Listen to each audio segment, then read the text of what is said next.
usomabhizinisi as well. Mina ngithe mengiqala ibhizinisi ngazama ukuthi ngibe namaphepha ngicomplye kakhulu. Lokho bekungishaya mengifisa ukuyodayisa emadolobheni kufuna icompliance. So nami ngitheme ngabe ngibuka ukuthi okay njalo somabhizinisi bangasekhaya bayafaila lapha hlezi kuyimina ngedwa kuwona wonke ama-festival asuke ekhona hlezi kuyimina ngedwa. Yini inkinga kwa ukuthi i-compliance ngase ngazama ukuthi ngiqala le project abeke basondele nabo ngisebenzisane nabo hand in hand ukubasiza ukuthi mengabe kuthiwa nifuna ukuyodayisa kwi-festival awuvele nje uvuka uqoqe amaklabishi akho nama-rice uhambe uyodayisa. Kune-process enkulu behind that uzufikelele lapho. Hence ke ngibaqoqile ba-applya nkosi yami bafake ezinye izinto. Unfortunately bengengikwazi ukubathatha bonke. So njengamanje bakwi-training sekwi-stage sokuthi bayatrain. Khona basafaka ama-application kodwa ama-application asevalile sesiyabatraina already ngoba ngiyafisa nami abanye abantu abawosomabhizinisi bakhulu abangaphansi kwami asebakhulile. Ngiyafisa ukuthi laba sebekhule kakhulu laba abancane bafunde kulaba sebekhule kakhulu njengoba nami ngisafunda kwabanye osomabhizinisi asebekhule kakhulu.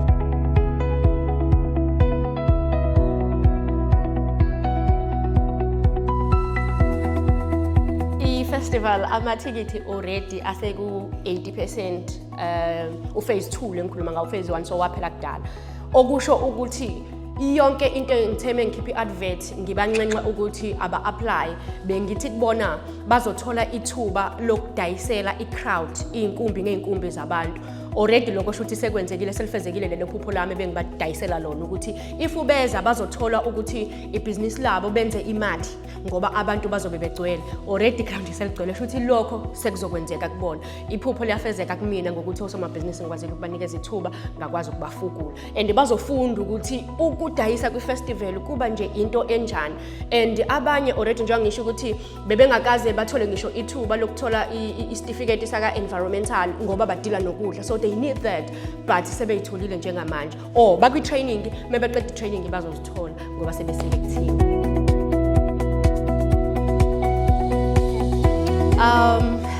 First thing first, the financial challenge is the key kukona konke. Nokusebenza ke ukuyihlela usuku nosuku uthola ukuthi asisalala fanele kuze kuse mhlambe siyayisenza planning. Those are the things challengeile nokuthola ama sponsors eyobe kungekho lula. I-event iyaqala ayikaze ibe khona eMzumbe and sibasha nathi siqhamuka sesizohlela umcimbi okeqophelweni eliphezulu kanje. Enye into sihlangabezane nayo bekukuthi this is just a dream. Uphupha kakhulu Eve to a point whereby bengithi mengqongqozile eminyangweni kuthiwe ayibo ubona lama artists lawa othi wena uyawafuna kule festival osichazela ngale festival mengichaza kube ngathi iphupho. Enye izinto leyo engichallenge kakhulu ukuthi how do I convince people ukuthi this is not just a dream, it's happening until ke baqale ke babone ngempela sesenza ama activation kwaqala ukuthi hayi okay it's happening ngempela. It was just not nje I proposal ebhalwe phansi I action plan siyaqala yabonakala.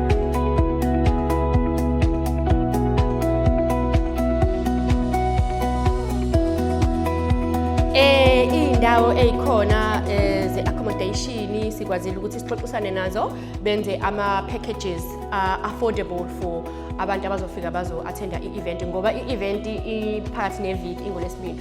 Okusho ukuthi umuntu oza kwi-festival fanele afike ngomsombuluko alale avuka a-attende i-festival aphinde futhi bephela i-festival ngoba izophela ebusuku aphinde alale bese yaqhubeka. So already sebeyabenefita bona ngaleyo ndlela as well as ukubeka indawo yangasekhaya indawo yasemakhaya ebalazweni for i-tourism space that is very big because already abatati bengakwazi emthwalume sebeyazi ukuthi ayibo konke kuthiwa semthwalume so sebeyakwazi nokusearch ukuthi okay ayi sesitholile sesiyeza so already i-tourism space is accommodated.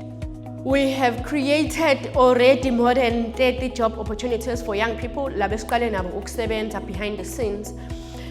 Kumanje sidingile ama-marshals awu-50 ukuthi aye lapha and is prioritize young people. Abenza i-service providers, your toilet, your marquee, your stage, your sound. So baningi abantu ababenefitile ngale festival nje iyodwa. It's not us ama-organizers only. Thina sibona sizobenefita.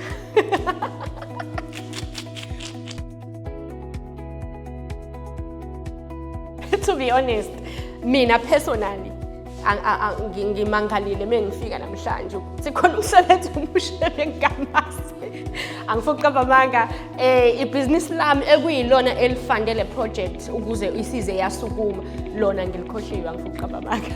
Eve's Lounge ngikhohliwe sengifocuse kakhulu kuMzumbe Maskandi Festival kodwa ke mekuphela uMzumbe Maskandi Festival ngiyaphinda bheka business lami. Enye into engiyibonile ukuthi at least ngigude kuyona ukudedicate ngoba nala nje ngifike sekwenziwe isetup sekuqedwe yonke into ngafika bengibambekile ke kweSamuel bekufanele ngiqale khona kodwa i-team engiyayitrusta kakhulu and i-teamwork I think iyona engisizayo namanje ukuthi ikhanda lami lisakwazi ukukhuluma nje into right because of i-teamwork. A good leader delegate, but if ungasi a good leader ufuna ukuthi zonke izinto zibanjwe wena bese kuyaphahlazeka because ubambe konke sekuyakusinda konke bese kuyaphahlazeka. So that's why ngithanda ukusebenza ne-team ngoba i-team iyakwazi ukususa umthwalo kuwena, ukwazi nokuphefumula, ukwazi nokuhlala, ukwazi nokucabanga, ungazenzeli izinto wedwa zonke. I-Eve's Lounge based eMthwalume eMbombini full time iya-operator every day Sunday to Sunday ayivali ivula ngo-9 kuvalwe ngo-9. uMzumbe Maskandi Festival uzobe wenzeka eSibanini Sport Ground iseMthwalume under uMzumbe Municipality. Amathikithi ayatholakala eBoxer nase-Pick n Pay. Mengabe uthenga ithikithi ikhona ilink ekisa nakuyona futhi i-location, you have an option okuklik ukuthi ikephi i-location yayo ke i-festival. I-Eve's Lounge ama social media handles akhona, uTikTok is Thebe Sodumo, kuFacebook it's Eve's Lounge is Thebe Sodumo.